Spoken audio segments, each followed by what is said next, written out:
본문 말씀, 특별히 6장 4절부터 8절의 말씀은 난해한 구절로 알려져 있습니다. 사실 이 구절을 다른 어려운 또 비슷하게 얘기한 대목들과 같이 연관시켜서 풀려고 하면은 굉장히 많은 시간 동안 그 고심을 하고 또 노력을 해야 되는 본문이죠. 그런데 이것을 신학적으로 교리적으로 얘기하려고 하니까 좀 어렵지.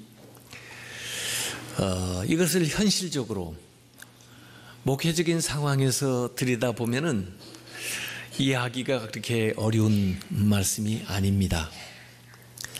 사실 이 히브리서 저자뿐 아니라 저도 우리도 모두 이런 고민을 하고 있거든요.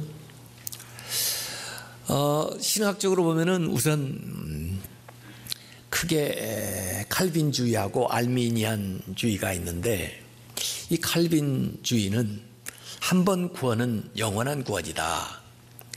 하나님께서 택하시고 부르셔서 구원받았으면 그는 영원히 구원받은 것이다, 이렇게 얘기를 하는 거고, 알미니아는 구원을 받았다 할지라도 그 구원을 두렵고 떨림으로 이루어 나가야 되는데, 그 믿음 생활을 유지해 나가지를 못하면 결국 그 얻었던 구원을 잃어버릴 수도 있다, 이렇게 해서 어떤 것이 맞느냐 하고 그 구절들을 가지고 논쟁을 벌이는 거죠. 근데 사실은 둘 다 맞아요. 왜냐하면 성경에 둘 다 나와 있기 때문에 그랬습니다. 믿다가 도중에 낭망해서 배교온 사람은 원래부터 하나님의 선택을 안 받았을 가능성이 많아요.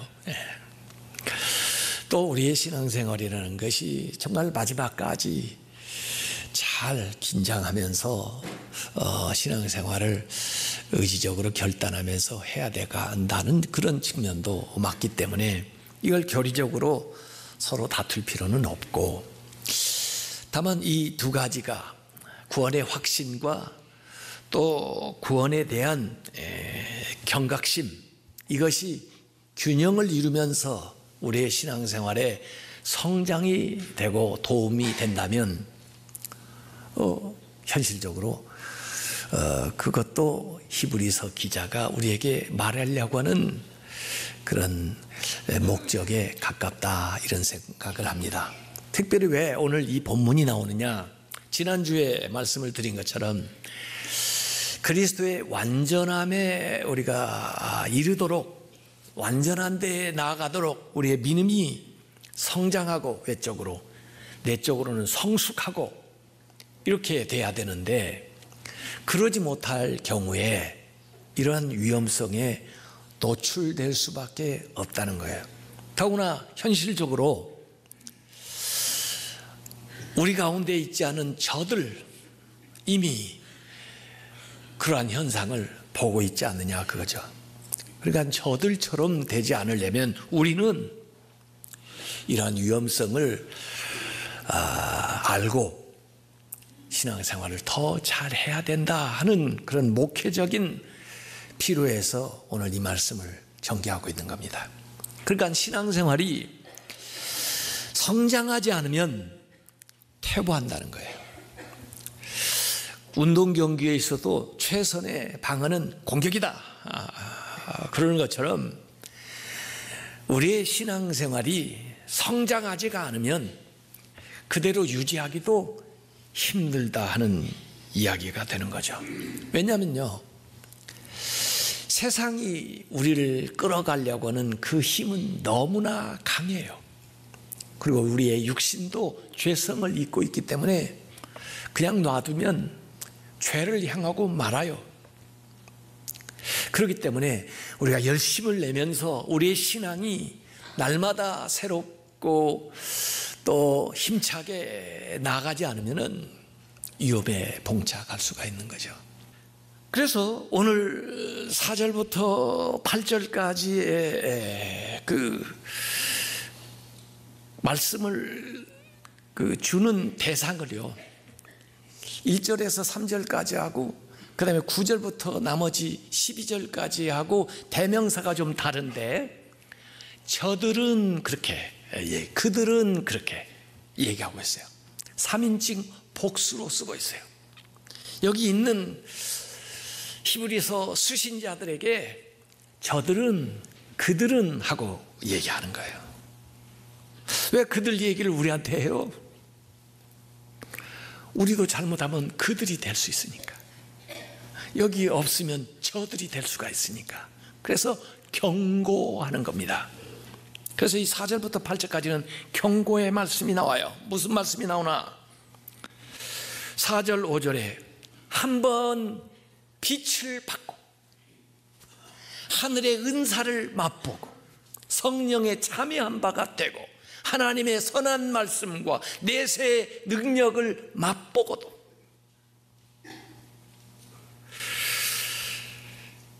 여기 나오는 5가지가요, 5라는 숫자도 은혜의 숫자지만요, 다 좋은 것들이에요. 보세요. 빛의 비춤을 받았다. 다메섹에서 바울에게 빛이 비쳐요. 어둠이 물러가고 그가 회심해서 새로운 사람이 돼요. 우리가 거듭나는 것은 빛을 받은 거거든요. 빛이 비쳤고 하늘의 은사를 맛보고, 하늘의 은사, 하늘에서 내려주는 선물이에요. 하나님이 주시는 선물이에요. 사실 구원이 가장 큰 선물이고 그 밖에 온갖 귀한 것이 하늘로부터 우리에게 임합니다.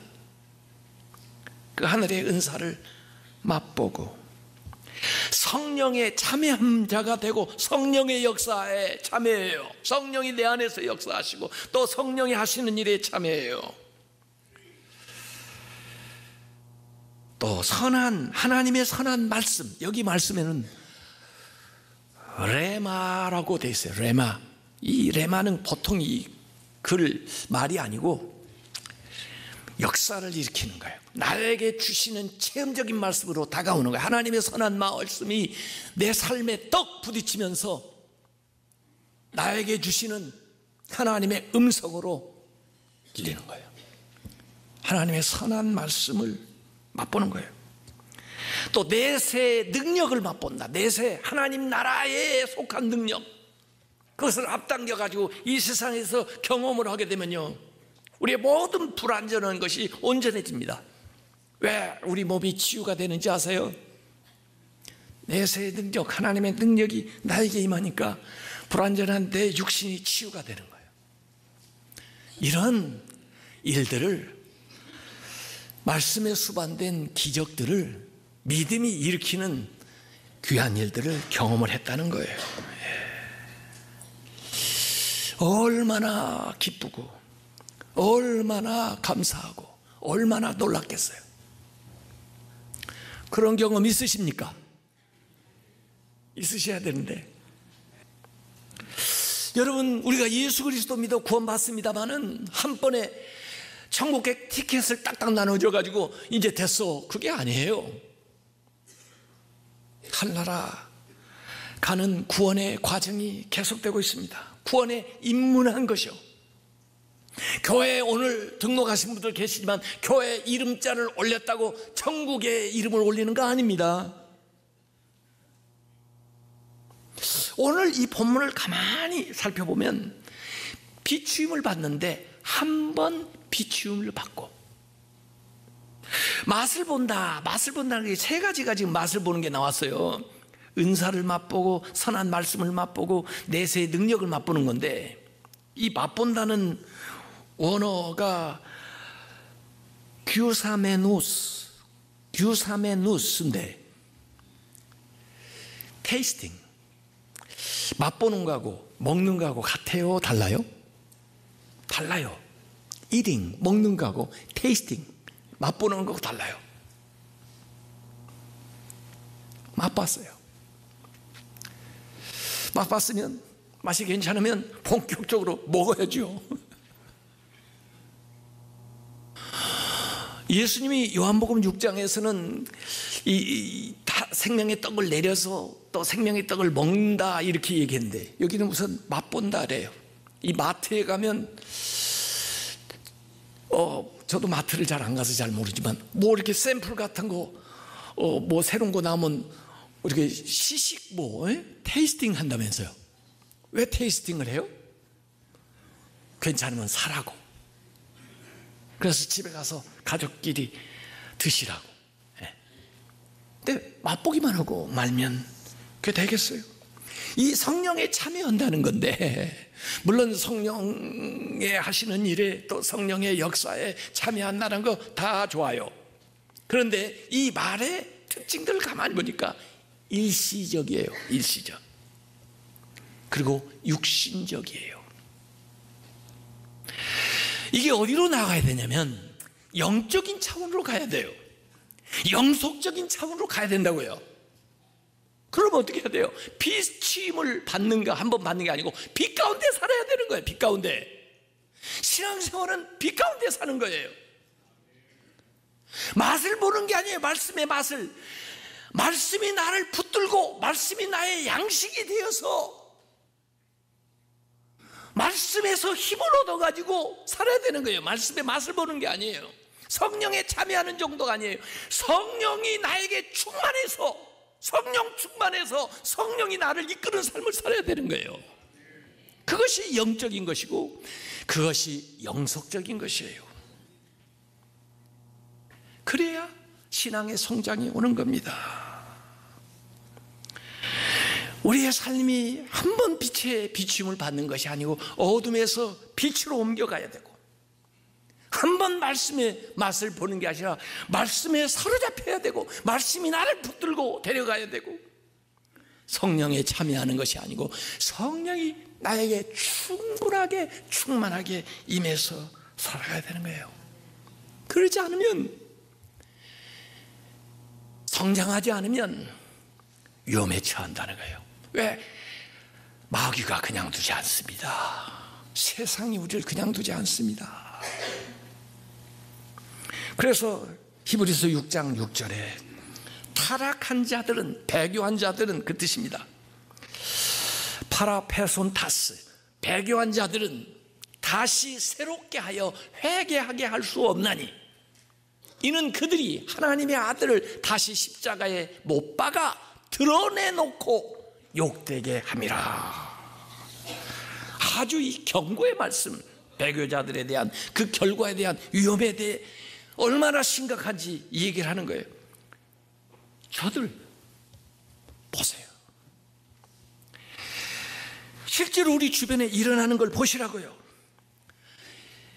믿음을 의도적으로 저버린 자들, 이 배교자들에게는 회개에 이르도록 다시 새롭게 하는 것이 불가능하다, 이렇게 이야기를 해버렸어요. 어렵다. 왜 어려울까? 십자가가 유일한 것이고 십자가가 once for all, 십자가로 모든 게 끝나는데 십자가 외에 다른 것이 없는데 어떡하겠어요? 다시 예수님 십자가에 못 박혀야 돼요?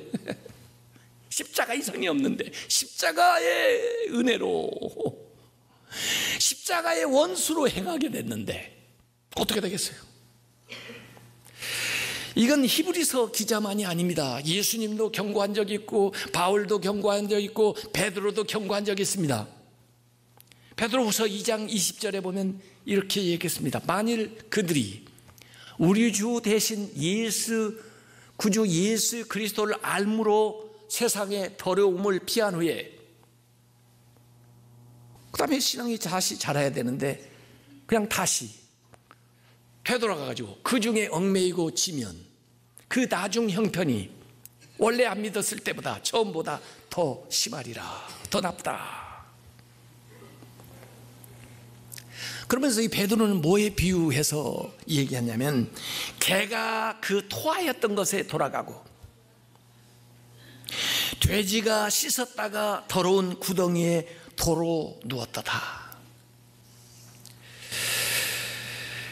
이 히브리서 10장 26절 아까 배교 본문이라고 그랬는데 거기에도 우리가 진리를 아는 지식을 받은 후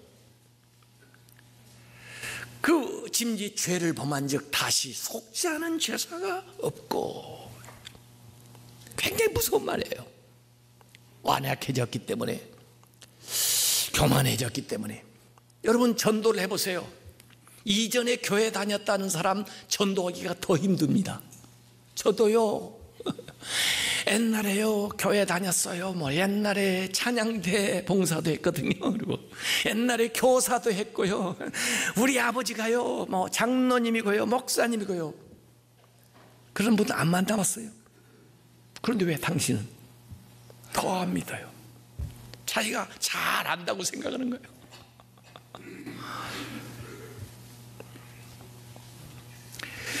여기 7절 8절에 땅과 작물의 비유를 가지고 설명을 합니다. 마치 예수님이 네 종류의 밭의 비유를 마태복음 13장에 말씀하신 것처럼 이 땅에 시시때때로 비가 내려요. 하늘에서 내리는 비는 은혜입니다. 은혜의 비가 내리는데 땅에 따라서 결과가 달라지는데, 좋은 땅은 그 비를 잘 흡수해 가지고 농부에게 유용한 작물 채소를 줘요. 그래서 복을 받아요. 그런데 이 나쁜 땅은 그 은혜를 흡수하고서도 가시와 엉겅퀴를 내요. 마치 그 땅이 저주를 받아가지고 창세기 3장에 가시와 엉겅퀴를 내는 것처럼, 또 이사야서 5장에 보면 주인은 극상품 포도를 심었는데 들포도를 맺는 것처럼 그렇게 농부가 기대하지 않은, 심지도 않은 그런 것을 내요. 그러면 어떻게 되겠어요? 저주를 받는다. 그리고 불사람이 된다. 이렇게. 그래서 오늘 경고하면서 이제 9절부터는 격려의 말씀을 줍니다. 저들은 그렇고 너희들은 하고 얘기해요. 그래서 긍정적인 확신을 주는데 6장 9절에 사랑하는 자들아 우리가 이같이 말하나 그러나 너희에게는 이보다 더 좋은 것 곧 구원에 속한 것이 있음을 확신하더라. 사실 9절을 시작할 때 but 하고 시작해야 돼요. 그러나 하고 시작해야 돼요. 앞에 하고 완전히 반전이에요. 저들은 그렇지만은 그러나 너희는, 근데 그냥 너희들은 하지 않고 사랑하는 자들아. 히브리서에 유일하게 이 사랑하는 자들아 처음 나와요. 아마 앞에 심한 말을 했기 때문에 아마 이 표현이 나온 것 같아요. 제 생각에는 실망할까봐 격려하기 위해서. 그러나 너희들은, 사랑하는 너희들은 더 좋은 것들이 있다. 더구나 구원에 속한 것. 우리가 구원만 받는 게 아니에요. 구원을 받을 때 패키지로 와요. 패키지로. 구원에 속한 것들이 우리에게 오는 거예요. 죽어서 구원받는 것만이 아니에요. 우리가 이 세상에서 누릴 수 있는 온갖 귀한 것들이 이 구원 안에 같이 우리에게 믿음 생활할 때 오는 거예요. 6장 10절에 하나님은 불의하지 아니하사 너희의 행위와 그의 이름을 위하여 나타낸 사랑으로 이미 성도를 섬긴 것과 이제도 섬기고 있는 것을 잊어버리지 아니하시느니라. 하나님은 의로우시기 때문에 기억하신다는 거예요. 뭘? 너희의 행위를, 너희의 사랑을, 너희의 섬김을. 그것도 이제까지 한 것뿐 아니라, 이미 한 것뿐 아니라 지금 하고 있는 것도 잘 하나님이 알고 계신다는 거예요. 6장 11절에 우리가 간절히 원하는 것은 너희 각 사람이 동일한 부지런함을 나타내요. 끝까지 소망의 풍성함에 이르러. 이 동일한 부지런함인데 이 부지런함이 뭐냐? 영어 성경에 보면 패션이라고 나와요. 패션, 열정. 동일한 열정, 열심. 그래서 앞에 얘기했던 그 배역한 자들의 특성하고 좀 다른 용어들이 뭐냐면요, 여기는 부지런하게 끝까지 이미 한 것뿐만 아니라 지금도 이렇게 지속성을 강조하고 있는 거예요. 이게요, 연속성을 강조하고 있는 거예요. 이게요. 그래서 지속적인 그 열심이 소망하는 것을 성취하게 해준다. 우리가 처음 믿었을 때 얼마나 열정이 있었어요. 우리가 처음 사랑할 때 얼마나 열정이 있었어요. 그런데 신앙생활 하면서 그 열정이 계속 유지되냐 말이에요. 6장 12절에 게으르지 아니하고 믿음과 오래 참음으로 말미암아 약속들을 기업으로 받은 자들을 본받는 자 되게 하려는 것이니라. 이 게으르다 하는 말이요, 히브리서 5장 11절에도 게으르다는 말이 한번 나왔었는데, 듣는 것에 둔하다 할 때 그 게으르다는 말이 나왔어요. 왜 거기는 둔하다라고 같은 말을 번역을 해놓고 여기는 또 게으르다라고, 게으르지 아니하고 이렇게 번역을 했는지 모르겠어요. 같은 단어인데, 그러니까 듣는 것에 둔하다가 듣는 것에 게으르다. 듣는 것을 바로 알아듣고 행해야 되는데 행하지 않는 거니까 게으른 거고 둔한 거죠. 믿음과 오래 참음으로 하나님의 약속의 기업을 얻게 된다 하는 건데, 여러분 여기 10절, 11절, 12절을 가만히 보세요. 거기에 핵심 키워드, 핵심 단어가 뭐가 나오나 한번 보세요. 10절에는 사랑이 나옵니다. 사랑에 섬김하면서 사랑이 나와요. 11절에는 소망이 나옵니다. 소망의 풍성함에서 소망이 나와요. 12절에는 믿음이 나옵니다. 믿음과 오래 참음, 이렇게 해서 믿음. 그래서 세 가지가 나오는 거예요. 믿음, 소망, 사랑이 나오는 거예요. 우리 신앙생활에서 중요한 거죠. 믿음, 소망, 사랑. 그런데 이 믿음을 믿음되게 하는 거, 소망을 소망되게 하는 거, 사랑을 사랑되게 하는 게 뭐냐? 오늘 히브리서 기자는 사실은 그 얘기를 하려는 겁니다. 그게 뭘까요? 여러분이 가진 믿음을 진짜 믿음대로 이루게 하고, 여러분이 가진 소망이 여러분에게 이루어지고, 여러분의 사랑이 결실하기 위해서는 무엇이 필요할까요? 그것이 오래 참음입니다. 그것이 인내입니다. 오늘 이 인내함으로 약속들을 기업으로 받은 자를 본받으라고 하는 얘기를 지금 12절에 하고 있는데, 인내함으로 주어진 약속을 받아낸 그 사람의 대표자가 누구예요? 13절을 약간 보세요. 누가 나와요? 아브라함이 나옵니다. 아브라함은 75세에 약속을 받았어요. 그런데 그 약속이 100세에 이삭이 탄생하는 걸 통해서 이루어져요. 25년. 왜 아브라함을 이렇게 인내하게 했을까요? 우리한테 본을 보여주라고. 우리를 위한 거예요, 이게.